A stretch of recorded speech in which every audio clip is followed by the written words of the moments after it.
Les spéciales de l'info sur Sensation. Bienvenue sur Sensation pour cette émission spéciale de la rédaction à l'occasion du SIDAction 2015 et de la lutte contre le sida. Ces quelques chiffres pour commencer, Nicolas. 35 millions de personnes vivent avec le VIH dans le monde. En France, 150 000 personnes vivent avec. 30 000 seraient porteuses du virus sans le savoir. Les régions les plus touchées par le VIH sont la Guyane, la Martinique, la Guadeloupe, la Provence-Alpes-Côte d'Azur et l'Île-de-France. Avec nous, Jérôme André, directeur de HF Prévention, association nationale de lutte contre le virus du sida et les infections sexuellement transmissibles.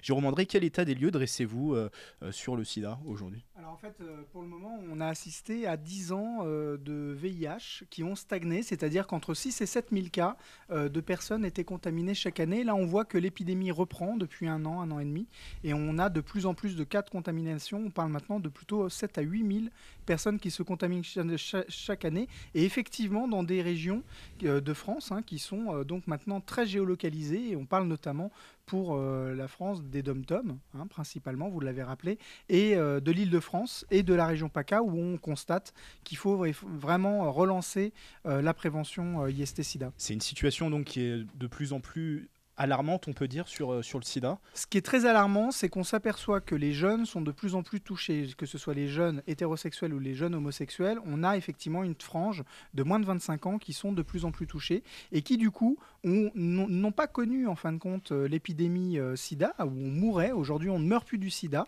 en tout cas quand on a les traitements et quand on a les trithérapies. Donc c'est important, et Pierre Berger l'a dit lors de la soirée, on meurt encore aujourd'hui du sida. S'il n'y avait pas les médicaments, on mourrait. Et malheureusement, ces jeunes de moins de 25 ans n'ont pas conscience de ça. Et on se retrouve avec une population qui, quand ils voient la prévention ou quand on leur parle de prévention, ne se sentent pas concernés.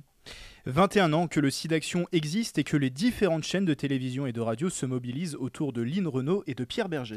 Les journalistes et animateurs s'associent également à la lutte contre le sida et au SIDAction pour faire progresser la recherche et faire reculer la banalisation, les discriminations et les idées reçues. Jérôme André, cette chaîne de solidarité avec le SIDAction, que ce soit des radios, des télévisions, des journalistes, des animateurs, en quoi c'est important ?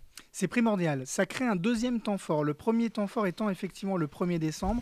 On a un deuxième temps fort qui est le SIDAction, où effectivement les médias vont se mobiliser. Et on le sait bien, quand les médias se mobilisent, la générosité du public grandit. Et ce qui est important de rappeler dans le SIDAction, c'est que pour chaque euro qui est effectivement donné, quand on fait un don au SIDAction, tous les euros comptent.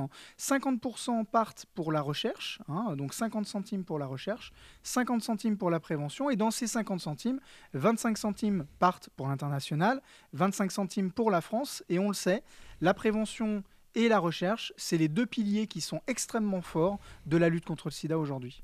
Écoutez Thierry Beccaro, Nathalie Renou, Michel Simès et Roselyne Bachelot. C'est important parce que le combat continue. On pourrait parfois s'imaginer que ça va mieux, que non, il ne faut pas relâcher la pression. Je disais récemment que quand il pleut, il faut se couvrir. Et pour l'instant, il y a des moments d'éclaircie, mais il pleut encore. Donc on fait attention et voilà, on fait comme le répète Christophe de Chavannes. Voilà, on se protège. Et puis un jour, il fera très très beau. La première arme, c'est le préservatif ou les aiguilles propres, évidemment. Ça, il faut aussi le rappeler parce que, on l'a vu, les jeunes sont de moins en moins informés sur la maladie. Et malgré tout, c'est un premier message qu'il faut donner. Et puis la recherche, évidemment. D'ailleurs, on le voit quand même au travers des années, les progrès de la science ont permis aux malades du sida de pouvoir vivre plus longtemps, plus correctement, même si les traitements ont encore des effets secondaires très importants. Mais malgré tout, il y a quand même une espérance de vie qui augmente, et ça, c'est positif. Et puis, Pierre Berger l'a rappelé, un jour, ce qu'il faudrait, c'est que de séropositif, on devienne séronégatif. Et ça, ça serait la fin de la maladie. Je crois que c'est encore plus important aujourd'hui parce qu'on parle beaucoup du Truvada, on parle des médicaments qui vont peut-être permettre de faire de la prévention. Et donc plus ça va aller, plus dans l'esprit des gens, ça va être puisque maintenant il y a des médicaments pour prévenir, puisque maintenant il y a des médicaments qui permettent de tenir des décennies sans être trop malade. Mais je crois que les jeunes ne voient pas vraiment ce que c'est que de prendre des médicaments contre le sida parce que c'est des effets secondaires très importants, c'est une vie qui est vraiment pas marrante. Et donc voilà, répéter sans arrêt, je ne sais pas comment le faire, comment le dire, que la capote, c'est ça, voilà, il n'y a que ça. Médicaments, pas médicaments, préservatifs, préservatifs. Il y a eu des annonces, de nouvelles annonces porteuses d'espoir, des nouveaux traitements qui arrivent. Le sida, on savait que ça avait été une maladie mortelle, que c'était devenu une maladie chronique, contraignante. Mais tout d'un coup, l'espoir surgit. Ah, il serait plus utile de se protéger, il serait plus utile de se dépister. Eh bien, c'est pas vrai. Les espoirs, nous les portons, ils vont peut-être arriver, mais ils ne sont pas sur la table des pharmacies, sur les comptoirs des pharmacies. Nous attendrons et nous attendrons peut-être des années. Donc, je le dis en particulier aux populations jeunes, il faut se protéger. Le seul moyen de prévention du sida, c'est le port du préservatif. Il n'y en a pas d'autre. C'est ensuite, quand on a eu un comportement à risque non protégé, de se dépister pour protéger soi-même et les proches. Il y a des thérapies préventives à ce moment-là qui peuvent être mises en œuvre et qui vont vous protéger du VIH.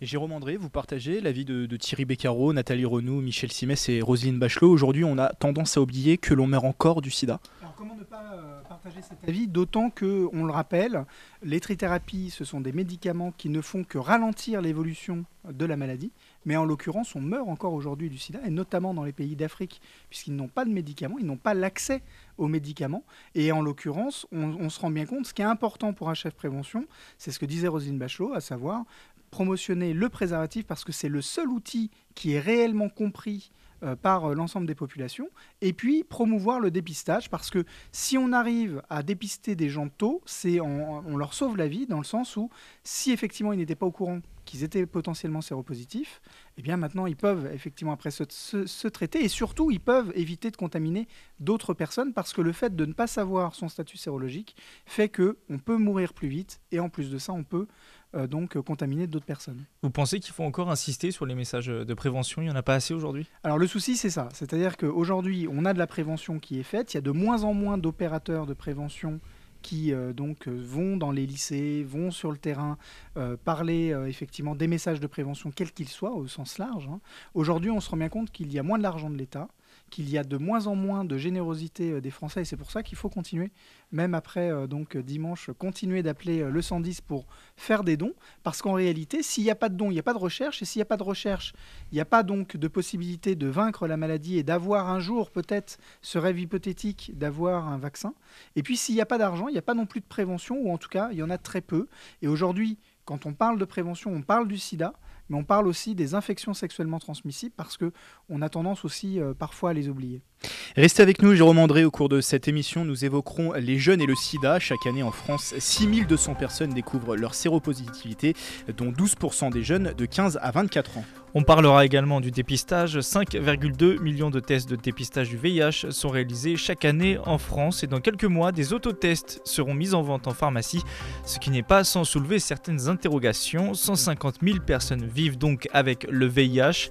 Le nombre de décès ne cesse de reculer. Est-il aujourd'hui plus facile de vivre avec le VIH? Élément de réponse dans cette émission. On se retrouve dans quelques minutes sur Sensation.